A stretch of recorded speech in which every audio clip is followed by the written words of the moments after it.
I am not employed by Isagenix. I'm a consultant. Do they pay me? Yes, of course. Mind you, I still do about 80% of my work for free because I can. Because I have my financial house in order. I was very lucky to learn something at a significant time in my life. But the idea that when I partnered with Jim and Kathy, I've been working with a company called Peak Potentials. It was the largest and fastest growing personal development company in the world. And people would fly from all over the world. And how many of you have ever been to a Millionaire Mind? Raise up your hand. Okay. The Millionaire Mind Intensive was a 2.5-day program on wealth. People would come, they'd fly in from different countries because they wanted to learn how not to be broke. And we sold them. And I mean, we did 3 sales here and that's it, right? I told you we would do it because I wanted you to play with Colin, I wanted you to play with Lisa, and I wanted to make sure that I could control how that looked like, right? So that it's within this culture. Does that make sense? Yeah. Right? And of course the video, because I want you to keep learning, right? But we would sell on the average weekend, alone, I would be on stage, and I had anywhere from 1,500 to 6,000 people every weekend that I trained on their financial, every weekend. And I would sell anywhere. I mean, Warren and I, that's where we met. We met at a Big Potential program, right? But I would train, I would sell anywhere from $1.5 to $4 million a weekend in personal growth programs, alone on stage in a cold room.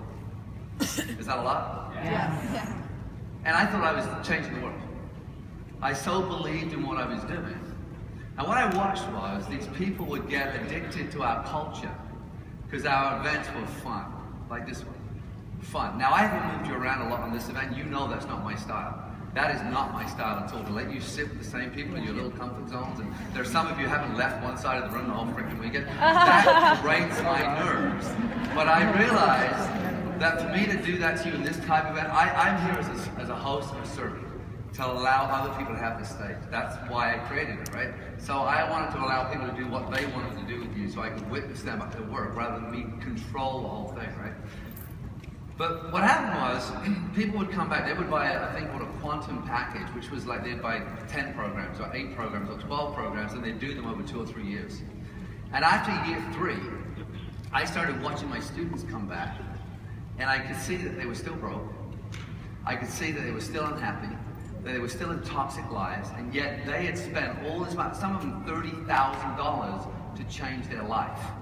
And it started to realize, I looked at the mirror and said, what the hell are you doing? And I would make anywhere from $100,000 to $150,000 a weekend teaching what I loved.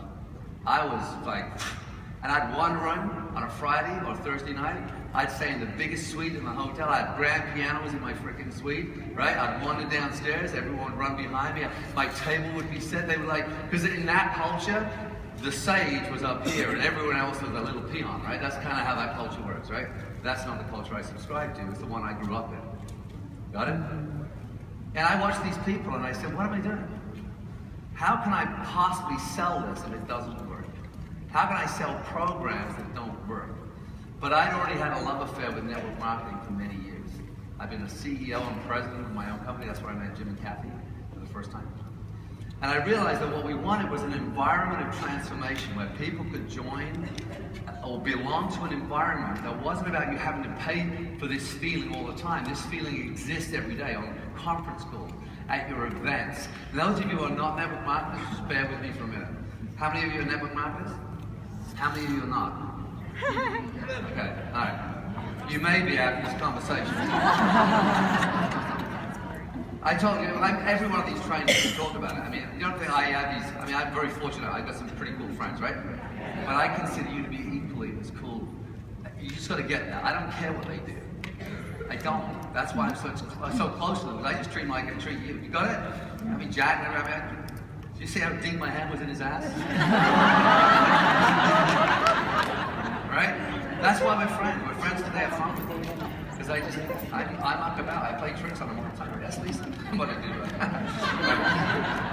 So the idea was that I witnessed that there was no transformation really happening, and I looked at what I love about network marketing. This is when I fell in love with network marketing, to the core of my being, saying this is the greatest vehicle on the planet Earth. Why? Because of this. This exists in a good company. And I'm not choosing which company you're in, but the company has to be right, the culture has to be right. But in the right culture, This exists, so the financial transformation that can occur in people happens in this culture regularly. So raise up your hand if you're currently earning more in your network marketing business than you ever worked in your previous profession. Raise up your hand. Look around the room. Right? This is truth.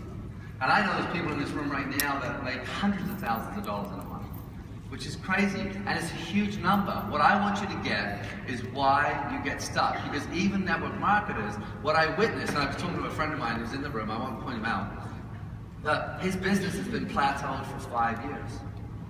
That's very normal. Why? Because our financial blueprints will make us and recreate the same thing. So let's pretend that I moved from an income. Let's say when I first got into network marketing, I was making $4 an hour as a waiter. Actually, I was a dishwasher first at Kelly O'Brien's in Kelowna, right? The owner now is a very, very good friend of mine, and has been for years, Reg Henry, okay? But $4 an hour. My blueprint was I was willing to trade my time for $4 an hour. Make sense? Yeah. Raise up your hand right now if you have a number. In other words, in your previous job, maybe the number exists because of the profession. Like teachers, imagine I went to a teacher, I said, hey listen, become a teacher. First few years you may make up to $60,000, but then that will double in the year 5, and it will double again in year 7. In fact, you know what? One day as a teacher, you're going to be making $1 million a year. Can you imagine that conversation? No. Does it sound ridiculous? Yeah. Does it happen in a network marketing environment? Yes. And have you ever met anyone that's done that? Really? Raise up your hand. Have you ever met anyone that's done that? Right? So for me, when I say it with me again, environment is stronger than willpower. Environment is stronger than willpower. This environment is what allows us to truly create wealth. But within the environment, you're still going to hit your blueprint. Your business will reflect. So there's guys in this room and girls in this room who I know make close to $100,000 a year that are probably still 2 or 3 months away from bankruptcy. Why? Because as their income rises, so does the lifestyle. This is the bit that sucks about the network marketing culture. Right? Is with success comes the bigger car, bigger house, bigger watch, bigger shoes, you know, everything. So what we do, we try to keep up, right? So we move through this continuum of, I need more. I know someone in Australia, I shouldn't say it. I'm going to be careful how I do this, right? Who, because they suddenly had this enormous wealth, they haven't conditioned themselves to handle it, but they're really good at the recruiting and the team building, and then suddenly all this money's coming, money, and suddenly they make more in a month and they've made it, right? So what do you do with it? Oh, we should buy a bigger freaking house. You know what, and this is what happens. Just talk to a gentleman who bought 3 cars, not 1, 3 cars. And what happens is it's fragile. How many of you understand that your network marketing business is fragile, right? Raise up your hand at the beginning. Yeah. And I say the fragility of your business is a 10-year journey. That's why I love the idea of a 10-year idea. That's why I teach at the University in Action, I teach about network marketing, a 10-year mindset. So we need to actually start building the foundations of wealth early with the first check and the second check. And you leaders in the room, again, every time you buy something big and you put it all over Facebook about this brand new thing you just bought, and I know it's important to have dreams and goals, but the message is, until I get that, because they're new, I won't be happy. So all I want to do, I'm going to show you a video. In fact, if you look at this, this is Warren Buffett, one of the richest men in the world, talking about what he believes is the foundation. I already just gave it away, but the foundation, it's only about a 30-second clip. But listen to this about Warren Buffett and true wealth. Because I love Warren Buffett's philosophies, right? Let's just have a listen.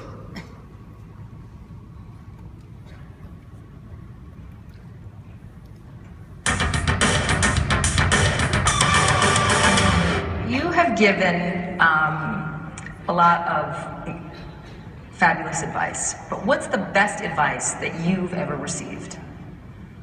Well, I received it in a variety of forms, particularly from my father when I was very young. But I mean, he basically, I think, taught me how to live. Not that I did it perfectly or anything like that, but I mean, he was giving me lessons, but he wasn't doing it by preaching to me. He was doing it by example. But basically, well, the biggest lesson, in a sense, I got is the power of unconditional love. I mean, I think there is no power on earth like unconditional love. And I think that if you offer that to your child, I mean, you're 90% of the way home, and maybe days when you don't feel like it. It's not uncritical love.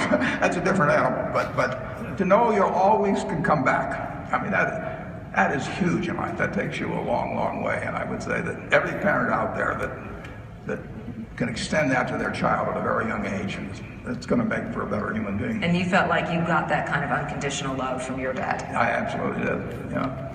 That's a powerful thing. It is a powerful thing.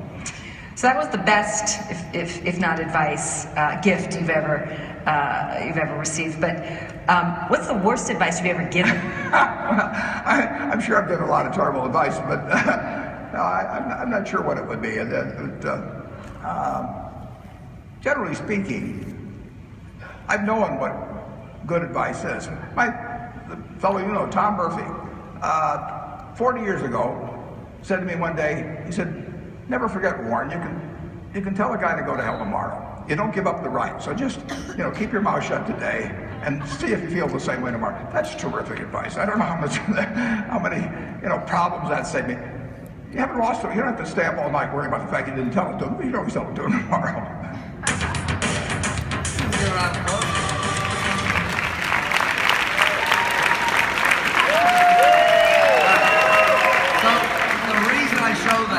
What is a better message for us to send? Instead of the big car, the big house, big watch, big shoes, right? What about if the core message that we send as new networkers who are emerging financially is the message of true love and unconditional love in our friendships and this culture? I'm going to pose a few questions for you. And I'm going to ask a friend of mine to come out and discuss someone who I believe has prepared himself financially for the truths of network marketing, which means that your business, say this with me, there's no straight lines in the universe.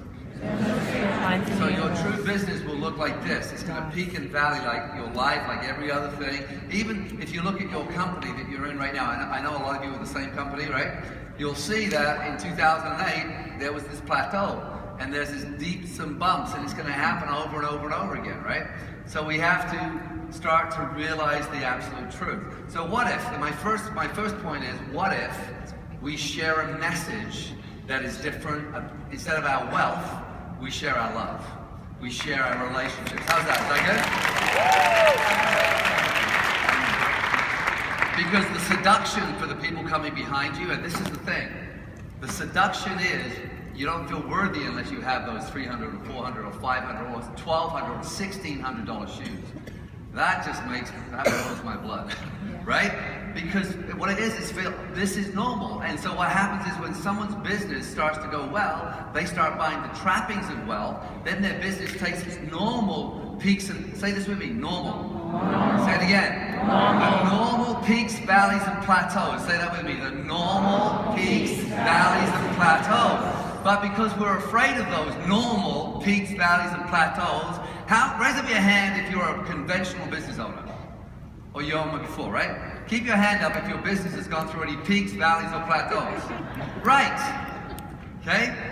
And we just have to start treating this like a real business, a real profession, and the messages that we send are so critical because the unconditioned financial mind that exists in most of the population, they have never been taught how to think about money, how to treat money, how to attract money, and how to, most importantly, hold on to it. Right? Does that make sense? Yeah. All right, I'm going to show you a video. And again, this is going to pose a question. I'm not going to spend long on this today because I want to invite, I'm not going to sell a program, by the way, but I will promise you, one of my goals is to create a financial program for network marketers. Is that good? Yeah.